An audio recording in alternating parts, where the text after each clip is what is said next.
Hi everyone, my name is Ijeoma Ucheibe and welcome to my channel where I talk about HR related content and its intersection with the law under the Naija HR Chic Series.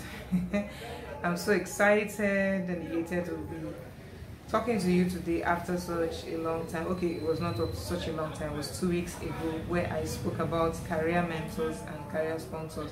It's shocking to know that most people do not even know the difference between these two concepts and why they are very important for us or why you need them. And I asked that salient question, do you need them? Or people just talk about them so much because they feel, oh, people are having career mentors, so I should have one. Do you actually need them?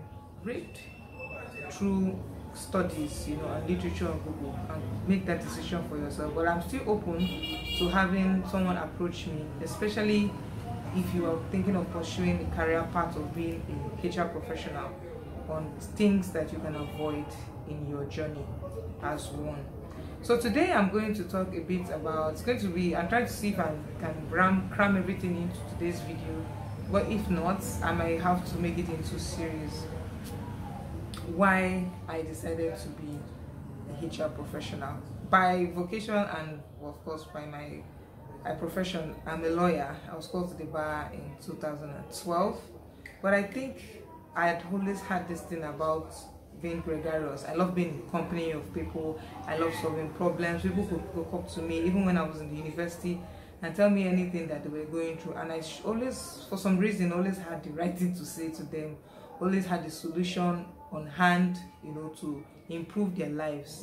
I didn't know it at the time, but I think going for my National Youth Service in Zamfara State was a blessing in disguise, because a lot of my folks wanted me to stay back in Lagos. There was that irrational fear of me going to the west and going to the north and encountering insecurities, a lot of things that were happening around that period of Boko Haram and all that.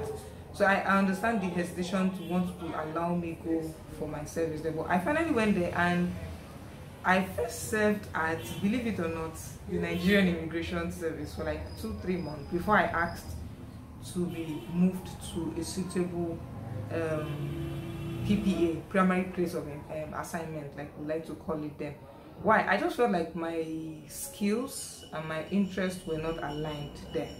All I had to do was show up at work, and I really wasn't doing anything. So I show up at work by 9 a.m. by 3 p.m. I clock out, and I just felt like, why would you pay me for not doing anything? It just felt like I wasn't being utilized as much as I wanted, and I wanted to leave service with some tools that I know that I didn't have, but I needed to have, for my work as a professional, not necessarily as a lawyer. And that's how I started work with Saintura Outsource Limited. It was a consulting firm that was engaged by the Zamfara State Governor to generate internally generated interview for Zamfara State.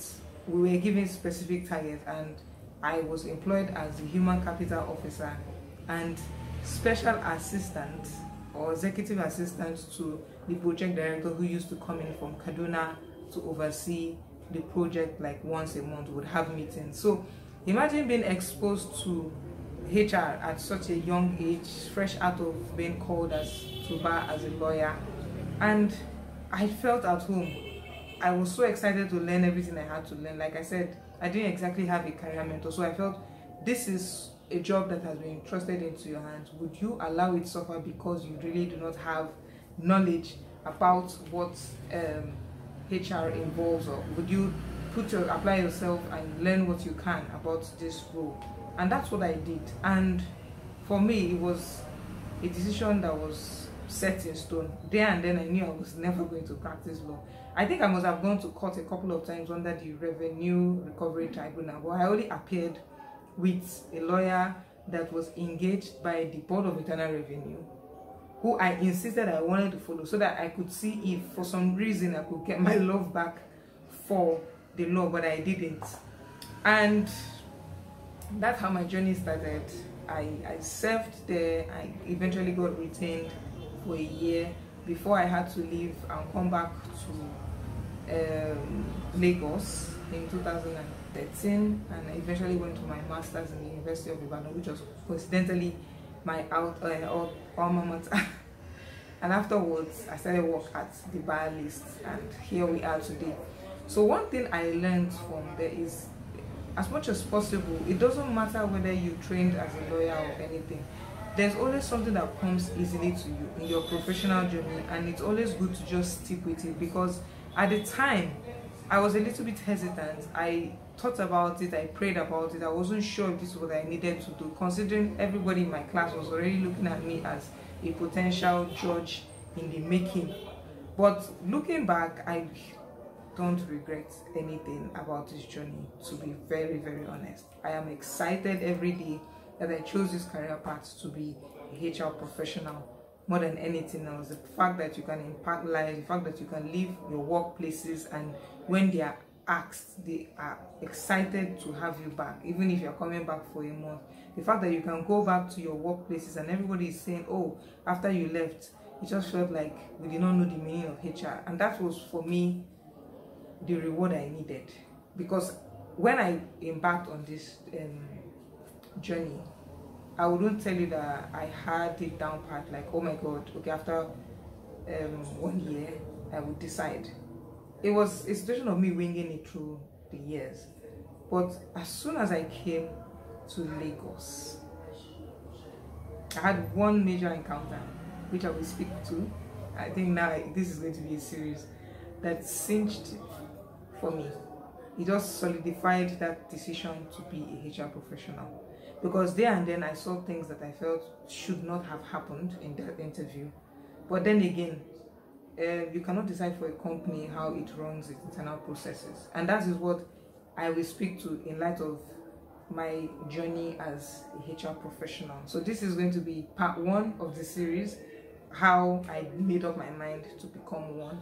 And I hope that you take something from this, because at the end of the day, it doesn't matter whether I trained as a lawyer. It has come in very useful for me in making decisions for my different workplaces, because it's not just the fact that I'm a HR professional, but that extra money that I will have dispensed having to engage a lawyer to, literally kind of interpret certain sections of the Labor Act, and relevant labor legislations. Ijeoma takes care of that bit. So somehow it's a win-win situation for me. I don't know about you watching this, you can take your time, rewatch this video, make up your mind if this is what you want to do.